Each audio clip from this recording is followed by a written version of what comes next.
Hello everyone, welcome back to chemistry point.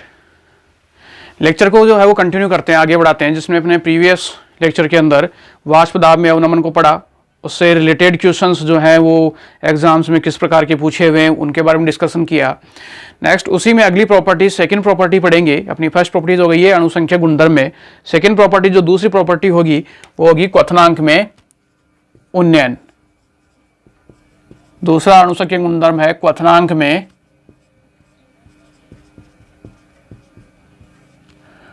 उन्नयन।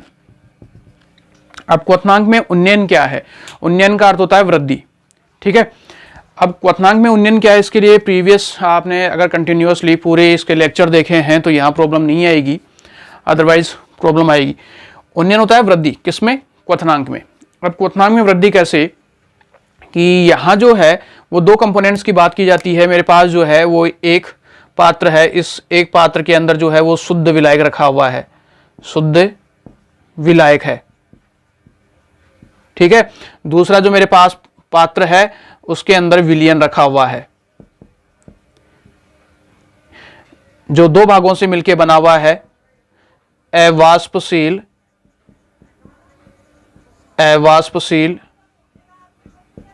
ठोस विलय, ठीक है। और विलायक ये कैसा है मेरा? वाष्पशील। ये दो पात्र थे। अब शुद्ध विलायक है, शुद्ध विलायक का वाष्प दाब, इस पे जो वाष्प दाब क्रिएट होगा उस वाष्प दाब का मान बहुत ज्यादा होगा। लेकिन यहां जो है वो मैंने अवाष्पशील ठोस विलय मिलाया है, तो एक पर्टिकुलर एक निश्चित ताप के ऊपर इस पात्र के अंदर वाष्प दाब का मान अपेक्षाकृत जो है वो क्या होगा? कम होगा। यानी विलयन का वाष्प दाब कम है और विलायक का वाष्प दाब अधिक है। अब मान लिया कि विलायक का जो वाष्प दाब है वो वायुमंडलीय दाब के बराबर है, ठीक है। मान लिया शुद्ध विलायक का जो वाष्प दाब है वो वायुमंडलीय दाब के बराबर है, यानी 1 एटमॉस्फेयर के बार, या एक्चुअल में आप शुद्ध मान की बात करें तो 1.013 बार के बराबर, उसके बराबर होता है। तो फिलहाल इतना याद रखते हैं कि एक वायुमंडलीय दाब के बराबर है। क्या उसी ताप के ऊपर विलयन का वाष्प दाब भी इसके बराबर होगा? नहीं होगा, एक वायुमंडलीय दाब के बराबर नहीं है। इसका मतलब वहां पे वाष्प दाब कम है। अब मुझे विलयन का वाष्प दाब विलायक के, शुद्ध विलायक के वाष्प दाब के बराबर करना है। प्रारंभ में क्या था? शुद्ध विलायक का वाष्प दाब ज्यादा है, इसका वाष्प दाब कम है। शुद्ध विलायक का वाष्प दाब मैंने 1 एटमॉस्फेयर मान लिया, एक वायुमंडलीय दाब के बराबर मान लिया।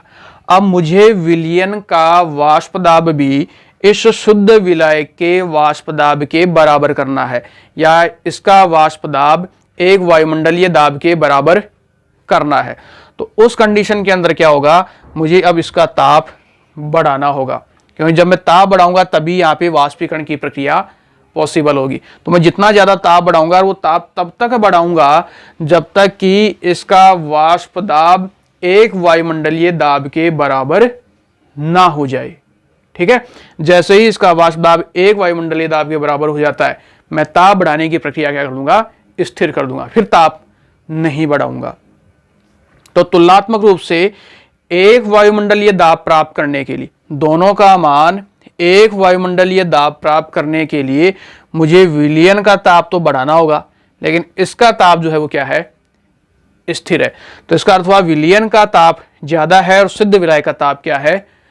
कम है। तो ज्यादा में से आप कम की बाकी करोगे, ज्यादा ताप में से कम ताप को बढ़ाओ तो उन दोनों का जो डिफरेंस आएगा वो ही कहलाता है क्वथनांक में उन्नयन, ठीक है। बात समझ में आ रही है? ज्यादा ताप में से कम ताप को बढ़ाओगे तो दोनों के बीच का जो अंतर आएगा वो अंतर ही कहलाता है क्वथनांक में उन्नयन। मैंने ताप क्यों बढ़ाया? उसका कारण क्या था कि कम ताप पर इसका जो है वो दाब, यानी मुझे दोनों का दाब क्या करना है? वायुमंडलीय दाब के बराबर करना है। जबकि प्रारंभ में क्या था? इसका दाब ज्यादा था और इसका दाब कम था। तो दोनों का दाब बराबर करने के लिए मैंने विलयन का दाब जो है वो क्या किया है? बढ़ाया है, ताप बढ़ाया है। और जैसे बराबर हो जाता है तो उसको मैं स्थिर कर देता हूं, फिर ज्यादा में से आपको कम की बाकी करनी है। जो अंतराल है वो क्वथनांक में उन्नयन कहलाता है। मान लो कि शुद्ध विलायक का जो है वो टेम्परेचर वो मैंने मान लिया T0 भी है, इसके क्वथनांक का मान है टी नॉट बी। बी से होता है बॉइलिंग पॉइंट, क्वथनांक को बॉइलिंग से दर्शाया जाता है। और इसके लिए जो है वो ताप का मान हो गया, क्वथनांक का मान हो गया टी बी। इसके लिए क्वथनांक का मान टी बी है, इसके लिए क्वथनांक का मान टी नॉट बी है। अब इसका मान ज्यादा है, इसका मान कम है, तो दोनों के अंतराल को मैंने दर्शा दिया डेल्टा टी बी से।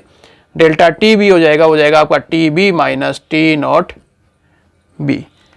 विलयन का क्वथनांक और शुद्ध विलायक का क्वथनांक, इन दोनों का अंतर कहलाता है क्वथनांक में उन्नयन। क्वथनांक में उन्नयन को दर्शाया जाता है डेल्टा टी बी से। ठीक है, क्वथनांक में उन्नयन का जो प्रतीक होता है डेल्टा टी बी, जिसमें टी बी क्या है, विलयन का क्वथनांक, और टी नॉट बी क्या है, शुद्ध विलायक का क्वथनांक। इन दोनों का अंतर हो गया क्वथनांक में उन्नयन। क्लियर। अब जो वाष्प दाब है, फिलहाल इसकी यहां तक की थ्योरी लिखते हैं, उसके बाद की बात है, उसको आगे का स्टेप आगे का देखेंगे। पहले यहां इसकी थ्योरी। तो नेक्स्ट अगली हेडिंग डालो, क्वथनांक में उन्नयन, और इसका फर्स्ट पॉइंट लिखो पहला,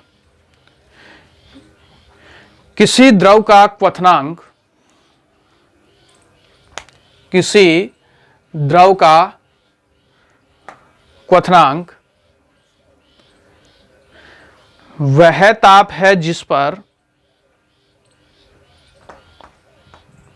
किसी द्रव का क्वथनांक वह ताप है जिस पर द्रव का वाष्प दाब,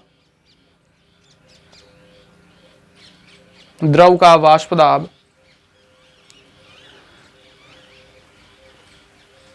कॉमा वायुमंडलीय दाब के बराबर हो जाता है,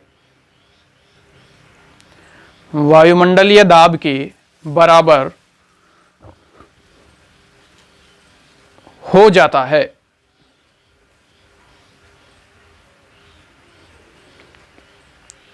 हो जाता है। सेकेंड पॉइंट, जब किसी अवाष्पशील विलय युक्त, दूसरा पॉइंट लिखोगे, जब किसी अवाष्पशील विलय युक्त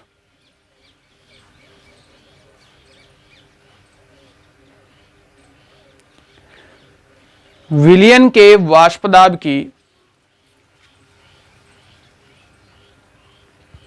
विलयन के वाष्प दाब की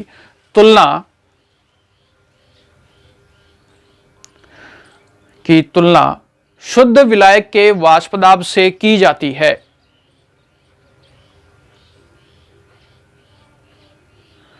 शुद्ध विलायक के वाष्प दाब से की जाती है, तो यह प्रदर्शित होता है कि, तो यह प्रदर्शित होता है कि विलयन का वाष्प दाब, विलयन का वाष्प दाब शुद्ध विलायक के वाष्प दाब से, विलयन का वाष्प दाब शुद्ध विलायक के वाष्प दाब से कम होता है।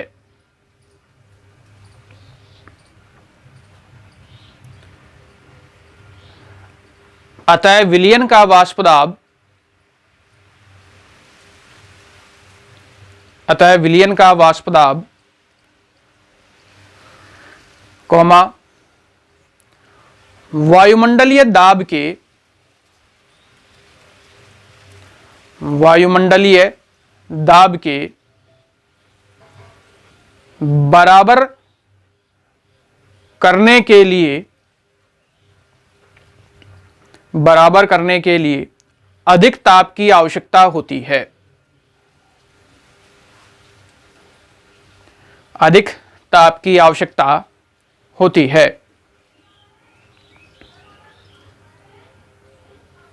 नीचे वाला लाइन से करना कंटिन्यू, नीचे वाला लाइन से लिखना, अर्थात विलयन का क्वथनांक, अर्थात विलयन का क्वथनांक शुद्ध विलायक के क्वथनांक से, शुद्ध विलायक के क्वथनांक से अधिक हो जाता है,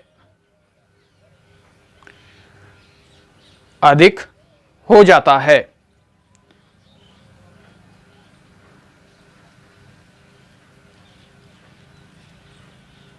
नीचे वाला आंसर, यदि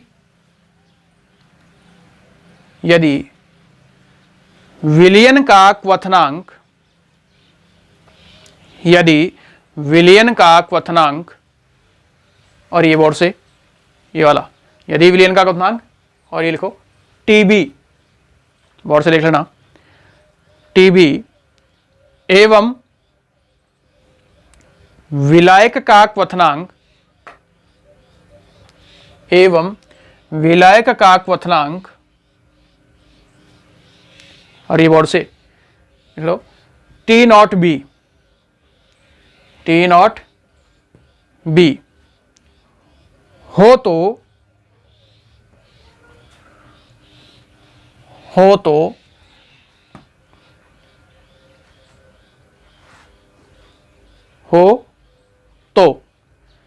तो के आगे डैश कर दोगे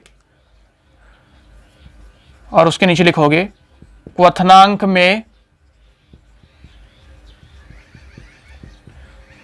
उन्नयन डेल्टा टी बी बराबर T B minus T naught B, क्वथनांक में उन्नयन डेल्टा टी बी बराबर T B minus T naught B.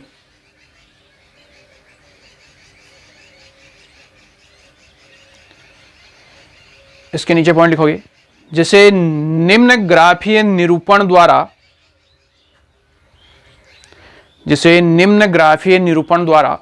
प्रदर्शित किया जा सकता है,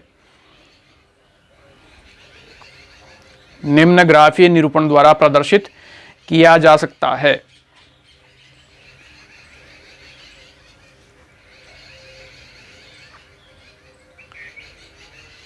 ठीक है, तो ग्राफ लेने से पहले कथन देख लेना, सुन लेना। एक निश्चित ताप, दोबारा रिपीट कर रहा हूं, एक निश्चित ताप पे शुद्ध विलायक का ताप मैंने फिक्स कर रखा है, विलायक का और विलयन का। फिक्स ताप पर शुद्ध विलायक का वाष्प दाब ज्यादा होता है जबकि विलयन का वाष्प दाब कम होता है। अब मुझे विलयन का वाष्प दाब विलायक के वाष्प दाब के बराबर करना है, विलयन का वाष्प दाब विलायक के वाष्प दाब के बराबर करना है। तो बराबर करने के लिए मैं इसे क्या करना शुरू करूंगा, गर्म करना शुरू करूंगा, इसका ताप बढ़ाऊंगा, यानी वो किस रूप में है, क्वथनांक के रूप में। तो इसका मैं जब ताप बढ़ाऊंगा तो वो ताप तब तक बढ़ाऊंगा जब तक कि दोनों का वाष्प दाब बराबर ना हो जाए। जैसे ही बराबर हो गया वाष्प दाब, फिर मैं ताप बढ़ाने की प्रक्रिया क्या कर दूंगा, स्थिर कर दूंगा, उसके बाद मैं ताप नहीं बढ़ाऊंगा। तो इसका अर्थ है मैंने ताप किसका बढ़ाया, ताप मैंने विलयन का बढ़ाया है, जबकि विलायक का ताप मैंने नहीं बढ़ाया है। तो विलयन का ताप वो तो हो गया यानी क्वथनांक, विलयन का क्वथनांक तो हो गया टीबी, क्योंकि वो ज्यादा है, ये मैंने बढ़ाया है। और किसका नहीं बढ़ाया मैंने, विलायक का नहीं बढ़ाया, वो कम है, क्वथनांक उसका कम है। तो विलयन के क्वथनांक में से आप शुद्ध विलायक के क्वथनांक को घटाओगे तो आपको मिल जाएगा क्वथनांक में उन्नयन, जिसे किसके द्वारा दर्शाते हैं, डेल्टा टीबी से। ठीक है, अब इस सारी प्रक्रिया को ग्राफ के द्वारा प्रदर्शित किया जाता है, इसमें ग्राफ पूछा जाता है, इंपॉर्टेंट है ये। तो इसे ग्राफीय रूप में किस प्रकार से प्रदर्शित करेंगे तो उसको देखना है। तो ग्राफ किसके बीच में होगा, वाष्प दाब के बीच में और ताप के बीच में। तो इस ग्राफ से बहुत सी थ्योरी, यानी सारी थ्योरी क्लियर हो जाती है अपनी। तो वाष्प दाब और ताप के बीच में इसमें ग्राफीय निरूपण किस प्रकार से है, तो इसके लिए मैंने स्ट्रेट लाइन ले ली है ये इस तरीके से, और ये एक्स और वाई एक्सिस ले ली है। इस एक्सिस के ऊपर तो मैं लेऊंगा क्या, वाष्प दाब, यहां तो ले लिया मैंने वाष्प दाब इस एक्सिस के ऊपर, और इस एक्सिस के ऊपर लेऊंगा मैं टेम्परेचर, ताप, किसके अंदर, केल्विन के अंदर। यहां मुझे लेना है ताप। अब मान लिया यहां वाष्प दाब पे इस जगह, यहां जो स्थिति एक आइडेंटिकल मैंने मानी है, इस स्थिति के ऊपर आदर्श स्थिति ये क्या है, वाष्प दाब P वो है वायुमंडलीय दाब, कि यहां एक वायुमंडलीय दाब है, ये मेरा है वायुमंडलीय दाब। अब यहां दो चीजें हैं, एक है विलयन और एक है विलायक। तो यहां एक ग्राफीय निरूपण जो है वो है विलयन के लिए और एक निरूपण जो है वो है मेरा विलायक के लिए। इधर ताप चल रहा है, अब आपने ताप फिक्स कर रखा है, उस फिक्स ताप के ऊपर देखो, अब ये दो लाइनें हैं, मुझे नहीं मालूम इसमें कौन सी विलयन की है और कौन सी विलायक की है। ये वाष्प दाब है, इधर जो है वो ताप चल रहा है। अब ताप किसका कम था? ताप विलयन का कम था। देखो इस वाष्प दाब को जब आप इस डैश को आगे बढ़ाओगे तो ये यहां आके क्रॉस करता है, इस जगह आके काटता है। आप इस रेखा को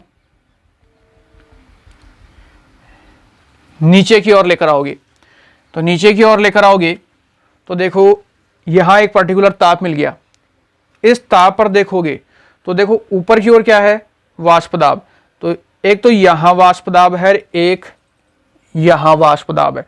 ऊपर की ओर क्या चल रहा है? वाष्प दाब चल रहा है। तो शुद्ध विलायक का वाष्प दाब क्या है? ज्यादा। विलयन का वाष्प दाब क्या है? कम। तो ये रेखा यहीं काटती है। तो ये जो ग्राफ है ये तो किसके लिए होगा? विलयन के लिए। और ये यहां काटती है इस जगह, यानी वाष्प दाब यहां वायुमंडलीय दाब के बराबर है। तो ये ग्राफ किसके लिए हो जाएगा? विलायक के लिए। तो ये तो है किसके लिए? विलायक के लिए। और ये किसका है? विलयन के लिए।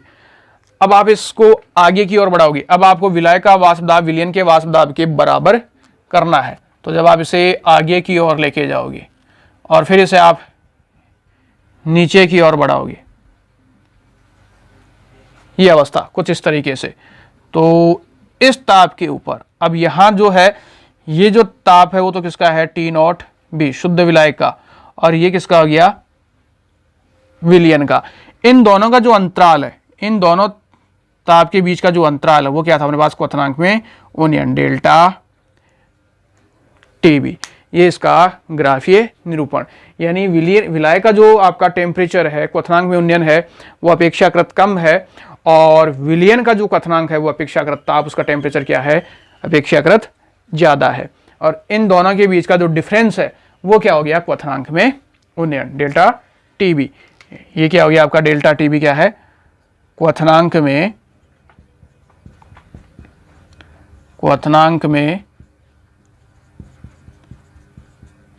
उन्नयन। क्लियर? तो ये इसका जो है वो ग्राफीय निरूपण। अब आप इसे जो है वो रिप्रेजेंट कर सकते हैं, बना सकते हैं। यानी इसे आप नॉमेनक्लेचर नाम देना चाहो, जैसे ग्राफिकल रूप से ए, ये बी है, ये सी और ये डी है। इनके बिंदु जो कटान बिंदु है वो मान लिया ये ई बिंदु है और ये आपका एफ बिंदु है जहां ये कटता है। ये इसका ग्राफीय निरूपण। जो अभी सेंटेंस खत्म किया है, जिसे निम्न प्रकार से प्रदर्शित कर सकते हैं, उसके नीचे ये आप ये ग्राफ बनाओगे।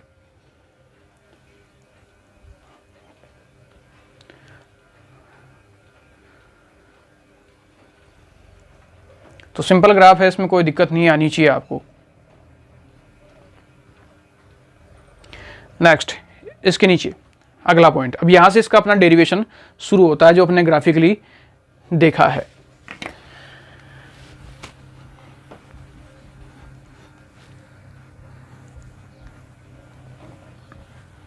तो पहले समझ लेना, उसके बाद में इसमें लिख लेना।